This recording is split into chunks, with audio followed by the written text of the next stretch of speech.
नमस्कार, स्वागत है आप सबका हमारे खास कार्यक्रम देश देशांतर में। मैं हूं कवीन सचान।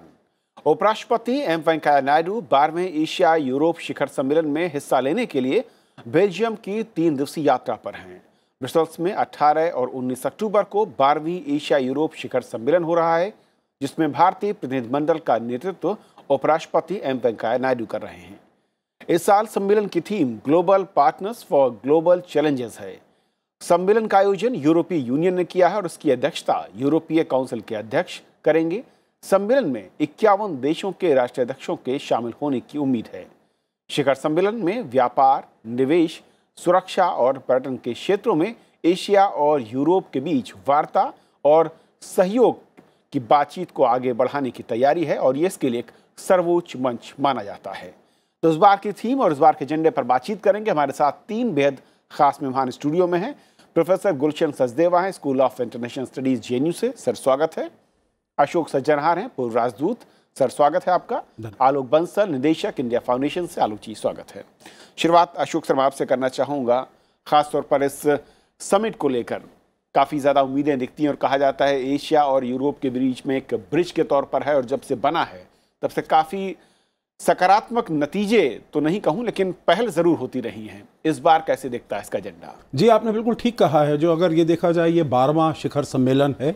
इसकी शुरुआत अगर हम देखें तो हुई थी 1994 में और तब यूरोप और एशिया के देशों ने, तब उसकी सदस्यता थी कम थी क्योंकि तब आसियान के मेंबर केवल 15 थे और आसियान के मेंबर केवल 7 थे और यूरोप के मेंबर थे केवल 15। तो 15, 7, 22, 23 ऐसे ही मेंबर थे। फिर ये बढ़ता गया, जैसे आपने कहा, अब उसकी सदस्यता हो गई है 51 और उसके साथ 2 और जो क्षेत्रीय ऐसे संगठन हैं जैसे यूरोपियन यूनियन और आसियान सेक्रेटेरिएट, तो मतलब 53 अब उसके नंबर हो गए हैं। और भारत इसका सदस्य बना 2006 में, परंतु एक पहली बार जो उसने शिखर सम्मेलन में इसने हिस्सा लिया, भाग लिया, वो था 2008 में जब बीजिंग में इसका शिखर सम्मेलन हुआ। तब जब प्रधानमंत्री डॉक्टर मनमोहन सिंह ने इसमें सम्मिलित हुए थे। तो तब से देखा जाए तो भारत इसमें बहुत तेज़ी से अपने उसके साथ सहयोग पर बहुत ज़्यादा ध्यान देता रहा है। और जैसे आपने बताया, एक तो निवेश, दूसरा आर्थिक अर्थव्यवस्था, व्यापार, तीसरा राजनीतिक मुद्दे और चौथा सोशल और कल्चरल इश्यूज, इसके ऊपर बातचीत की जाएगी। और जैसे आपने स्वयं जिक्र किया कवीन जी, जो इसका जो थीम है, जो मोटो है, वो है global partnership for global challenges. तो आजकल क्या चैलेंजेस हैं जो पूरी दुनिया के सामने हैं? एक है क्लाइमेट चेंज का, उसके ऊपर ज़रूर बातचीत होगी।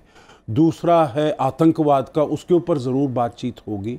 तो मैं समझता हूँ जो ये सब इतने देश के, अगर इस पूरे क्षेत्र को देखा जाए, एशिया और यूरोप के, तो करीब 60% इसमें जनसंख्या है, करीब 60-65% इसमें व्यापार आता है, करीब 70-75% इसमें है टूरिज्म, कैसे पर्यटन एक दूसरे से।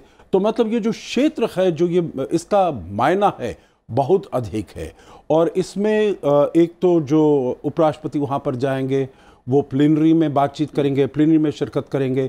दूसरा जो भी और वहाँ पर बैठक है उसमें भी वो सम्मिलित होंगे। परंतु उसके अलावा ऐसे शिखर सम्मेलनों का एक और बहुत बड़ा फ़ायदा होता है, जो आप साइडलाइंस पर क्या क्या मीटिंग्स करते हैं। और साइडलाइन में अभी जो विदेश मंत्रालय ने बताया है, जो वहाँ पर पोर्चुगल के जो हेड होंगे, स्विट्ज़रलैंड के जो हेड होंगे, ऑस्ट्रिया के जो हेड होंगे, और जो किंग ऑफ बेल्जियंस हैं, जो वहाँ के राजा हैं बेल्जियम में, क्योंकि ब्रसेल्स में मुलाकात हो रही है, तो जो किंग ऑफ बेल्जियंस हैं उनके साथ उनकी मुलाकात होगी। तो अगर हम देखें, जो एक तो एशिया और यूरोप के परिप्रेक्ष्य में क्या हो रहा है, दूसरा भारत और यूरोप के बीच में कैसे संबंध है, इनको कैसे आगे बढ़ाया जा सकता है, इसके ऊपर भी यकीनन बातचीत होगी, जो भी वहाँ पर नेता आए हैं। और भारत और बेल्जियम के बीच कैसे संबंध है, क्योंकि वो भी बहुत गहरे संबंध हैं।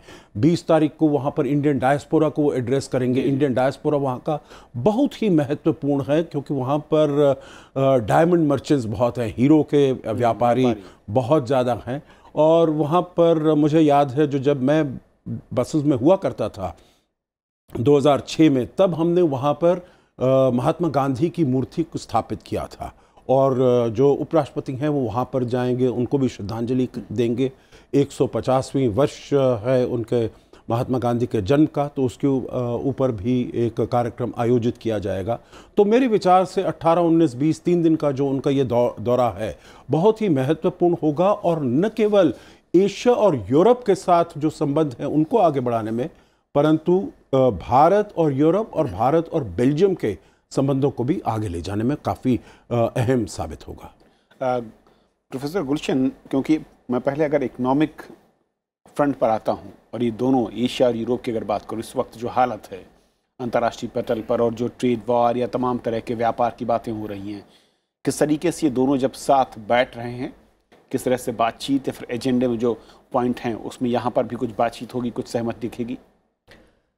देखिए, जैसे अम्बेसडर साहब ने बताया, अब ये 50 से ज़्यादा देश हैं, उसमें यूरोप के सारे मोटे देश हैं, उसके बाद एशिया के देश हैं। जब इतने देशों का इतना बड़ा सम्मेलन हो रहा है तो निश्चित तौर से, और इतने काफ़ी शीर्ष नेता उसके अंदर भाग ले रहे हैं, तो जिस टाइप का एजेंडा, बड़ा ब्रॉड एजेंडा है, ग्लोबल इश्यूज, ग्लोबल पार्टनरशिप्स, तो ये सारे मुद्दे तो आएंगे। लेकिन मुझे ये लगता है कि जिस ढंग से इस मंच को भारत को अभी तक यूज़ करना चाहिए था, वो अभी तक हमने उसको यूज़ नहीं किया है। क्योंकि जब 96 में आसिम की शुरुआत हुई तो सिंगापुर ने इसकी शुरुआत की थी, बाद में फ्रांस और दूसरे देशों ने इसका समर्थन किया। तो उसी टाइम यूरोप ये देख रहा था कि काफ़ी डायनामिक डायनामिज्म आ रहा है एशिया के अंदर, और इन एशिया के साथ हमारी ताल्लुकात बढ़ने चाहिए। तो शुरुआत जो हुई वो बेसिकली हुई आसियान कंट्रीज़ के और यूरोप के देशों की, और उस टाइम काफ़ी, हालांकि सिंगापुर ने हमारा काफ़ी समर्थन किया था, लेकिन आसियान के देश बहुत उत्सुक नहीं थे कि भारत जैसे देश भी इसके अंदर आ जाए। उनको लगता था कि भारत अभी उतना डायनामिक नहीं है। तो उसके बाद लेकिन चीज़ें बदलती गई, हमारे भी जो संबंध है आसियान देशों के साथ अच्छे हुए, और भारत के संबंध यूरोप के साथ भी अच्छे हुए। यूरोप का एक्सपेंशन हुआ, आसियान भी एक्सपेंड हुआ, बिल्कुल हमारे बगल में आ गया। तो उस बदलती हुई परिस्थितियों में 2006-07 से जब से हम मेंबर बने हैं, उसके बाद से काफ़ी लो की हमारा वहाँ पे पार्टिसिपेशन रहा है। मुख्य तौर से वाइस प्रेसिडेंट रहे हैं, जाते रहे हैं, या कभी कुछ दूसरे मंत्री या विदेश मंत्री उसमें पार्टिसिपेट करते रहे हैं। और किसी हद तक मुझे लगता है थोड़ी डिसअपॉइंटमेंट भी यूरोप को रही कि जब भारत मेंबर बना था आसिम का, तो उनको ये लगा था कि भारत, क्योंकि आसियान के साथ तो बहुत पहले से उनका चल रहा था 10 साल से, अब जब भारत, पाकिस्तान, मंगोलिया वगैरह देश इसके अंदर आए तो एक नई उसके अंदर स्फूर्ति आएगी इस पूरे क्योंकि ये बड़ा इनफॉर्मल सा नेटवर्क है जिसमें हर चीज़ के बारे में बातचीत होती है। तो मुझे लगता है कि हमने जिस ढंग से इसका यूटिलाइज करना था, और अभी इतने अगर नेता वहाँ पे थे, तो उसका उतना यूटिलाइजेशन हम नहीं कर पाए हैं। लेकिन फिर भी ये है, क्योंकि हम लगातार उसके अंदर शिरकत करते रहे हैं, हमारी जो बात है उसको हम बढ़ाते रहे हैं। और आपने जो ट्रेड और इकोनॉमिक्स की जो बात की, अब निश्चित तौर से ये दोनों अगर उसके अंदर जो देखें हम, चाहे इंडिया आसियान हो, उनके साथ भी हमारी स्ट्रेटेजिक पार्टनरशिप है, हमारे बहुत अच्छे, वो उनके पिछले 10-12 साल में हमारे उनके आर्थिक संबंध बहुत गहरे हुए हैं। उसी तरीके से 2004 से हमारी स्ट्रेटेजिक पार्टनरशिप यूरोप के साथ है, और नेगोशिएशन ट्रेड एग्रीमेंट के चल रहे हैं 2007 से। तो सारे मुद्दे हमारे आर्थिक तौर से दोनों ही हिस्से, चाहे वो आसियान वाला और पूरे एशिया के दूसरे देश हैं, और उसका मुझे लगता है कि चीन ने इसका थोड़ा हमसे ज़्यादा यूटिलाइजेशन किया। अभी भी चीन के प्रधानमंत्री वहाँ पे जा रहे हैं।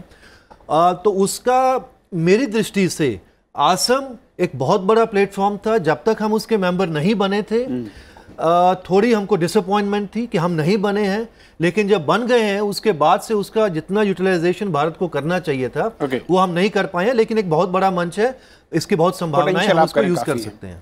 आलोक जी, 2-3 पॉइंट में चाहूँगा, जो कि गुलशन जी भी कह रहे हैं कि जिस तरीके का ये फोरम है और जब हम उसमें पोटेंशियल देखते हैं काफ़ी ज़्यादा है, लेकिन प्रोफेसर साहब कह रहे हैं कि हम उसको यूटिलाइज नहीं कर पाए हैं। क्या आप इससे एग्री करते हैं, और अगर करते हैं तो क्या उस सेक्टर से किस तरीके से हम उसको बढ़ सकते हैं? और दूसरा, इसका रिकॉर्ड अगर हम पिछली 11 बैठकों का देखें, जो बातें एजेंडे में शामिल की गई, जो रोड मैप तैयार किए गए, उसको ज़मीन पर उतारने या उसको आगे रिजल्ट ओरिएंटेड करने की दिशा में क्या इतिहास रहा है?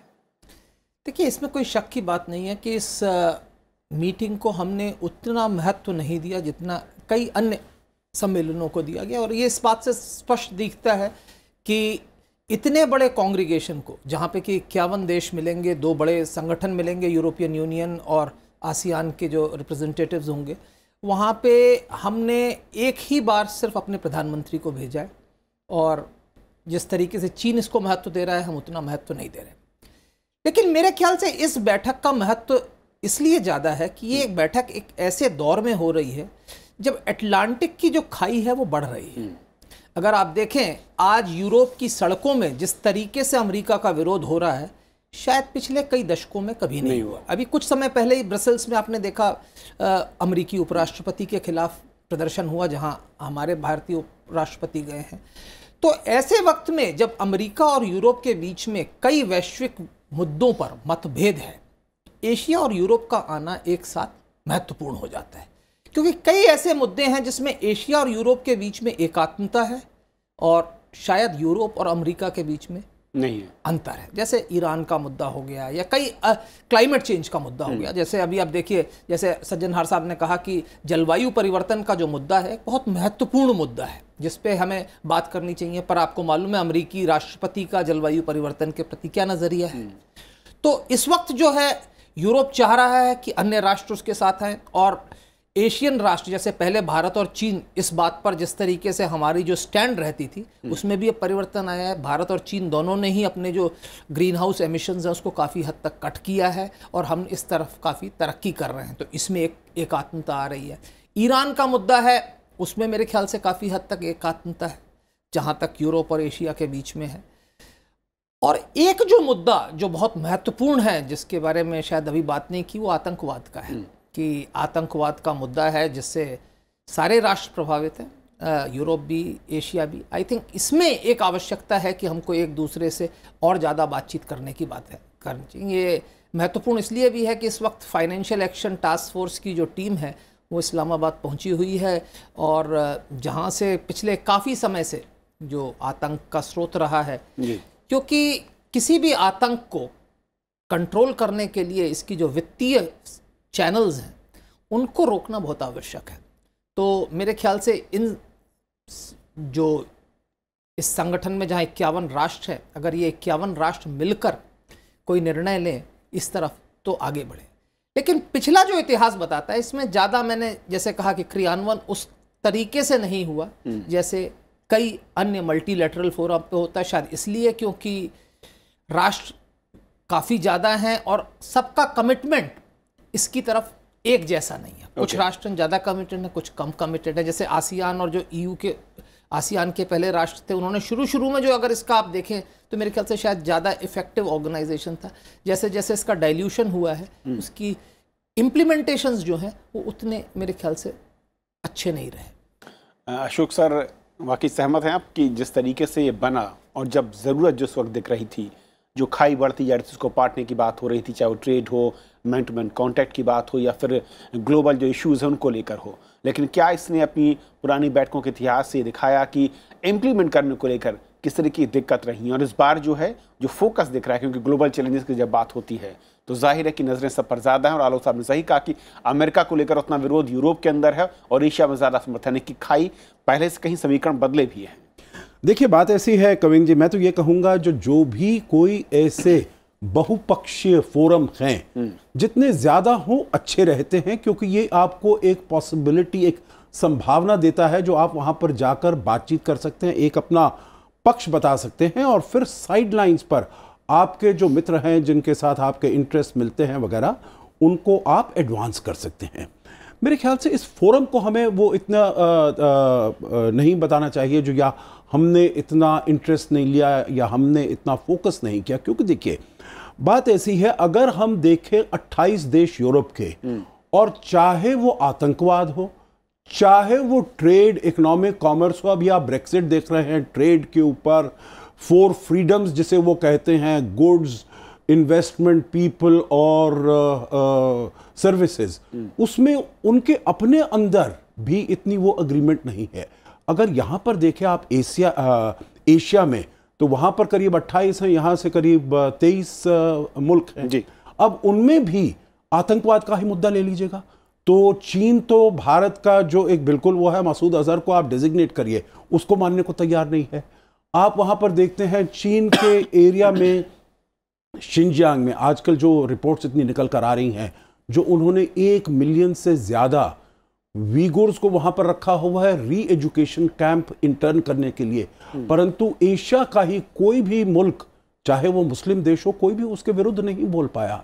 मैं कहना यह चाहूंगा, जो ये सब जो मुद्दे हैं और जो क्लाइमेट चेंज का भी मुद्दा है, इसके ऊपर कोई यूनानिमिटी नहीं है। और अगर देखा जाए तो ये करीब 51 जो देश हैं, वो करीब 1/4 रिप्रेजेंट करते हैं नंबर में यूनाइटेड नेशंस को, परंतु पॉपुलेशन में 60% से ऊपर रिप्रेजेंट करते हैं। तो जो आपकी प्रॉब्लम्स हैं यूनाइटेड नेशंस में, क्यों आप एक साथ वहां पर काम नहीं कर पाते हैं? क्योंकि सभी देशों के मत विभिन्न हैं, सब देशों के इंटरेस्ट विभिन्न हैं, और इसीलिए वो काम नहीं कर पाते हैं। तो मेरे विचार से जो हम इन सभी सम्मेलनों का जितना हम फायदा उठा सकते हैं, जो अपना पॉइंट ऑफ व्यू हम आगे करें, हम ये बताएं जो हम ये क्या काम कर रहे हैं क्लाइमेट चेंज का, जैसे अगर एक लिया जाए, हालांकि हमारी दुनिया में जनसंख्या 17% है, परंतु जो हमारा कंट्रीब्यूशन है ग्रीन हाउस गैसेस का, वो केवल 4% है। तो ये जो अपनी पोजीशन है, जो अगर चीन का योगदान 22% है ग्रीन हाउस गैसेस में, अमेरिका का 18% है, भारत का केवल 4% है।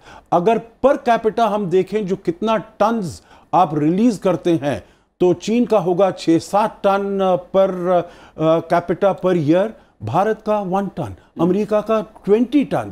तो मतलब हमने जो कदम उठा रहे हैं, और जो हमने सस्टेनेबल डेवलपमेंट गोल्स में हम कदम उठा रहे हैं, जो हम आतंकवाद के विरुद्ध का कदम उठा रहे हैं, जो हम कह रहे हैं जो 175 गीगावाट्स 2022 तक हम इसको वो लेकर आएंगे रिन्यूएबल एनर्जी में, वो हम सब पूरे दुनिया को इसके बारे में सूचित करें जो हम क्या काम कर रहे हैं। और हम पार्टनरशिप चाहते हैं, जैसे हमने इंटरनेशनल सोलर अलायंस बनाया है 2015 में, हम क्या कर रहे हैं इनके पूरे के साथ हम क्या कैसे योगदान, कैसे सहयोग कर सकते हैं। और जो अलग अलग जो संस्था है, यूरोपियन यूनियन है, आसियान है वगैरह, उनके साथ वहाँ पर एक हमारे पास फोरम है, उनके साथ मिलकर बैठकर, और इंडिविजुअल कंट्रीज जो हमारे सहयोगी हैं, उनके साथ हम अपने सहयोग को, रिश्तों को, संबंधों को और आगे कैसे ले जा सकते हैं। मेरे ख्याल से ये सब चीज़ें हमको देखनी होगी, और इसका प्रयोग, इस ऐसे सम्मेलनों का प्रयोग हमें इसी प्रकार से करना पड़ेगा। गुलशन जी, इस बार के जो समिट है, यहाँ पर भारत के अगर हम नज़रिए को समझें, या फिर कौन से इश्यूज़ आपको लगते हैं जो वहाँ पर बड़े पैमाने पर चर्चा में होंगे, जहाँ पर भारत की एक बड़ी भूमिका को आप देखते हैं, और उसके अलावा जो 1-to-1 डायलॉग हैं, वहाँ पर क्या फोकस रहने वाला है? अगर उनका एजेंडा आप देखते हैं तो उसमें लगभग सभी कुछ है। व्यापार का मुद्दा है, आतंकवाद का मुद्दा है, सुरक्षा के मामले हैं, कल्चरल एंड सोशल उस टाइप के इश्यूज़ हैं। लेकिन मुझे जहाँ तक लगता है भारत निश्चित तौर से आतंकवाद का मुद्दा उठाएगा, कनेक्टिविटी की बात होगी। लेकिन मेरी समझ में ये है कि पिछला जो सम्मेलन हुआ था उलान बटार में, मंगोलिया में, उस टाइम मेन फोकस था कनेक्टिविटी पे। इस बार ब्रॉडर ग्लोबल चैलेंजेस पे है। लेकिन उसकी पृष्ठभूमि में अगर आप देखते हैं तो एक तो चाइना का 1 बेल्ट 1 रोड जिस टाइप से पिछले 2-3 साल से वो पूरी चर्चा में रहा है, और अभी 1-1.5 महीना पहले जो यूरोप ने अपनी नई कनेक्टिविटी नीति उन्होंने अपनी अनाउंस की है, यूरोप एशिया कनेक्टिविटी की, तो वो एक बड़ा मुद्दा है कनेक्टिविटी का, यूरोप और एशिया को जोड़ने का, जिसके अंदर यूरोप के देश काफ़ी इंटरेस्टेड हैं, काफ़ी उनकी कुछ चिंताएं भी हैं, लेकिन उनका बहुत बड़ा इंटरेस्ट उसके अंदर है। उसी तरह काफ़ी एशिया के देश हैं, हमारा भी एक कनेक्टिविटी एक बहुत बड़ा मुद्दा रहा है। तो क्योंकि मुझे लगता है स्टिल अभी मुझे ये लगता है कि जिस टाइप का ये सम्मेलन है उसको समझने में अभी तक हम पूरी तरह से सक्षम नहीं रहे हैं, क्योंकि यूरोपीय संघ के जिस इस टाइप के जो बड़े प्रोजेक्ट्स हैं उससे अगर हम ये उम्मीद करें कि कुछ ऐसा एजेंडा निकलेगा, वो एकदम तुरंत उसको क्रियान्वित कर पाएं, ऐसा वहाँ से कुछ होने वाला नहीं है। क्योंकि ये एक पूरा इतने कंट्रीज़ हैं, जैसा बताया कि उनके अपने अपने मतभेद हैं, सबकी अपनी अपनी प्रायोरिटीज़ हैं, लेकिन कि उनका मेन पर्पस ये है कि एशिया और यूरोप के देश एक जगह मिलते हैं, मिलने के बाद एक कंसल्टेशन है, एक प्रोसेस है जिसके अंदर अपने अपने विचार सब रखते हैं, और किस तरह से आप अपना रिप्रेजेंटेशन करते हैं, किस तरह से अपने विचारों को, क्योंकि आप वहाँ जा रहे हैं, आपको एक मौका है, 50 देश और हैं प्लस 2 बड़े संगठन वहाँ पे हैं और पूरी दुनिया की निगाहें आपके ऊपर हैं, तो आप कैसे अपने एजेंडा को सबसे आगे रखते हैं और उसको अपने प्रमोट करते हैं। वहाँ से तुरंत उसका कुछ परिणाम निकलेगा ऐसा कुछ होने वाला नहीं है, लेकिन ये कि दोनों, मुझे लगता है जैसे चीन है, यूरोप है और कुछ और देश जो एशिया में है, वो पूरा फोकस उनका कनेक्टिविटी पे रहेगा और एक दूसरे के बारे में जो चिंताएं हैं उनको कैसे वो दूर करने की कोशिश करेंगे वहाँ पे, चाहे वो बायलैटरल्स के थ्रू, चाहे पूरे मंच के थ्रू। उसी तरह से भारत भी आतंकवाद का मुद्दा है, कनेक्टिविटी का मामला है, जलवायु परिवर्तन और इस तरह के मुद्दे की बात होगी, लेकिन कितना प्रभाव हम बाकी सारे पार्टिसिपेंट्स के ऊपर रखते हैं, ये हमारे जो ऐसा रिप्रेजेंटेशन हम करेंगे उसके ऊपर डिपेंड करेगा। आलोक जी, आपका आखिरी कमेंट चाहूँगा, क्योंकि दुनिया में जिस तरीके का माहौल है और भारत हाल के कुछ वर्षों में देखें जो अलग अलग मंचों पर भारत का फोकस रहा है और वहाँ पर भारत का उभार है, वो बहुत अलग, अगर पिछले तमाम आंकड़े हैं उससे एकदम अलग जाता है। यहाँ पर एक नए रूल को अगर आप देखते हैं तो वो क्या है? यहाँ पे मेरे ख्याल से 2 रोल हैं। एक तो भारत का जो ट्रेडिशनल स्टैंड रहा है, आतंकवाद के खिलाफ हम बात करेंगे, जलवायु परिवर्तन की बात करेंगे जैसा कहा, और एक महत्वपूर्ण मुद्दा है जिसमें हमारा आज की तारीख में यूरोप के साथ काफ़ी हद तक सहमति है, वो है वैश्वीकरण की जो प्रक्रिया, उसके खिलाफ जो आजकल कई जगह एक कदम उठाया जा रहा है, विशेषकर अमेरिका और चीन के बीच में जिस तरीके का व्यापारिक युद्ध चल रहा है, वो भारत के लॉन्ग टर्म हित के लिए नहीं है। और हम शायद इस पे जो है यूरोप की जो चिंताएं हैं कि जो वैश्वीकरण को रोका जा रहा है, जो प्रोटेक्शनिज्म आ रहा है, उसके खिलाफ भी शायद हम आवाज़ उठाएं। और अन्य जो वैश्विक मुद्दे हैं, मेरे ख्याल से जैसे ऐसे फोरम में जो वैश्विक मुद्दे हैं उन पे चर्चा होगी, और उनमें से कई ऐसे मुद्दे हैं जो हमारे कंसर्न के हैं, जैसे म्यांमार के ऊपर बात होनी आवश्यक है, क्योंकि आसियान देश हैं, उसमें यूरोप के देश हैं, यूरोप के देश काफ़ी समय से रोहिंग्या मामले पर अपनी आवाज़ उठाते आ रहे हैं। जब वैश्विक चिंताओं के खिलाफ वैश्विक सहयोग की बात आती है, तो जो वैश्विक खतरे हैं उसमें आतंकवाद के साथ इस तरीके के विषयों की बात होती है, जिसमें विस्थापितों की बात होती है, रेफ्यूजीज़ की बात हो रही है, शरणार्थियों की, क्योंकि पहले अभी तक सीरियन शरणार्थियों की बात हो रही थी, अब रोहिंग्या शरणार्थियों की बात आएगी। तो ये सब मुद्दे मेरे ख्याल से आएंगे और भारत अपना पक्ष यहाँ पे रखेगा। चूँकि इतने सारे राष्ट्र हैं, ये एक अच्छा फोरम है जहाँ पे हम अपने विचार को प्रोपेगेट कर सकते हैं, लोगों को दे सकते हैं और शायद हमारे विचारों से दूसरों को प्रभावित कर सकते हैं। बेल्जियम में जो ब्रसेल्स है, वहाँ पे एक, जैसा कि सज्जनहार साहब ने कहा, एक बहुत बड़ा स्ट्रॉन्ग इंडियन डायस्पोरा है। डायमंड मर्चेंट्स का Jain community, Jain international centre पे जो है उपराष्ट्रपति एड्रेस करेंगे। और पिछले कई समय से भारत की विदेश नीति में इंडियन डायस्पोरा का एक बहुत बड़ा रोल रहा है। तो आगे चलकर जो हम लाइन प्रोपेगेट करेंगे, हम ये आशा करेंगे और उम्मीद करेंगे कि डायस्पोरा उसको आगे ले जाने की कोशिश करे। अशोक सर, जो बायलैटरल द्विपक्षीय मुलाकातें और चर्चाएं हैं, उस पर क्या खास नज़र होगी आपकी, किन मुद्दों पर? जी बिल्कुल, क्योंकि उनके ऊपर जिन जिन देशों के साथ, अभी तो केवल 3 देशों का बताया गया है, जो ऑस्ट्रिया और स्विट्ज़रलैंड और पोर्चुगल के बारे में, पर वहाँ चलते हुए मेरे विचार से और भी साइड लाइन्स में और भी मीटिंग्स लाइन अप हो जाएंगी। किंग ऑफ बेल्जियम से, तो उनके साथ द्विपक्षीय हमारे कैसे संबंध हैं, कैसे इनको आगे ले जा सकते हैं। और बेल्जियम के साथ तो यकीनन, क्योंकि ब्रसेल्स में वहाँ पर वो हो रहा है, वो तो सीट है यूरोपियन यूनियन, परंतु हमारे जो संबंध हैं बहुत अच्छे हैं, क्योंकि करीब अगर देखा जाए, अगर पूरे यूरोप के साथ हमारे 120-130 बिलियन यूरोस का हमारा ट्रेड है, तो उसमें करीब 15-20 बिलियन केवल बेल्जियम के साथ है, क्योंकि जैसे ये बताया गया, डायमंड, ज्वेलरी वगैरह ये काफ़ी वहाँ से होकर आता है, तो इसीलिए उस देश के साथ तो जो द्विपक्षीय संबंध है। परंतु एक चीज़ मैं इसके कनेक्टिविटी के बारे में ज़रूर कहना चाहूँगा, वो ये है, देखिए हमें 2 अब यूरोप में भी और एशिया में दो अल्टरनेटिव नैरेटिव्स आ गए हैं कनेक्टिविटी के। एक तो है जो चीन का बनाया हुआ बेल्ट एंड रोड, उसमें अब पूरी दुनिया ने देखा है और यूरोप ने पर्टिकुलरली जो इसमें क्या क्या मुश्किलें हैं, क्या क्या प्रॉब्लम्स हैं, क्योंकि ना तो ये सस्टेनेबल है ना वायबल है, डेट जैसे सभी को ऋण के उसमें जाल में फंसा रहा है। तो ये सब वो देख रहे हैं। और भारत का और यूरोप का, क्योंकि हमारी वैल्यूज सिमिलर हैं, डेमोक्रेसीज है, फ्रीडम है, रूल ऑफ लॉ है, तो कनेक्टिविटी के मामले में भारत और यूरोप एक साथ मिलकर, और भारत अगर अपने कनेक्टिविटी इनिशिएटिव्स बताता है, चाहे चाबहार में, चाहे आसियान में, trilateral highway, Kaladan multi modal, international north south transport corridor, हमारे भी बहुत सारे ऐसे, तो उसको साथ लेकर हम यूरोप के साथ कैसे मिल सकते हैं? क्योंकि यूरोप को भी ये बहुत ही चिंता सता रही है कि चीन एकदम हावी हो रहा है उनके वहां पर काफी देशों पर। ओके, बहुत बहुत शुक्रिया आप तीनों मेहमानों का हमारे साथ इस चर्चा में शामिल होने के लिए। और बात आप दर्शकों की राय की, हमने कार्यक्रम दिखाया था डेटा सुरक्षा को लेकर चुनौतियां और उपाय क्या हैं। अदनान लिखते हैं कि आरबीआई के ये कदम स्वागत योग्य है और इससे भारत की समृद्धता बनी रहेगी और भारत में रोजगार के अवसर बढ़ने की उम्मीद है। डाटा संरक्षण हेतु व्यापक नीति निर्माण की जरूरत है और साथ ही ये सुनिश्चित होगा कि भारत में संरक्षित डाटा भी सुरक्षित रहे। कमल कुमार लिखते हैं कि आरबीआई के फैसले का अनुपालन होना चाहिए और इन सब के अलावा पूरे देश के लिए एक डाटा प्रोटेक्शन फ्रेमवर्क को जल्द गठित किया जाना चाहिए ताकि देश के व्यक्ति के डाटा का कोई गलत उपयोग न करे और उसके डाटा की निजता का अधिकार उसे मिलना चाहिए। इस डाटा को देश के चुनाव को प्रभावित करने के खतरे के अंदेशे से भी बाहर रखा जा सके। बहुत बहुत शुक्रिया आप दर्शकों का अपनी राय, संदेश और आलोचना लिखने के लिए। और हमारे कार्यक्रम को आप YouTube पर देख सकते हैं। फिलहाल आज इतना ही, नमस्कार।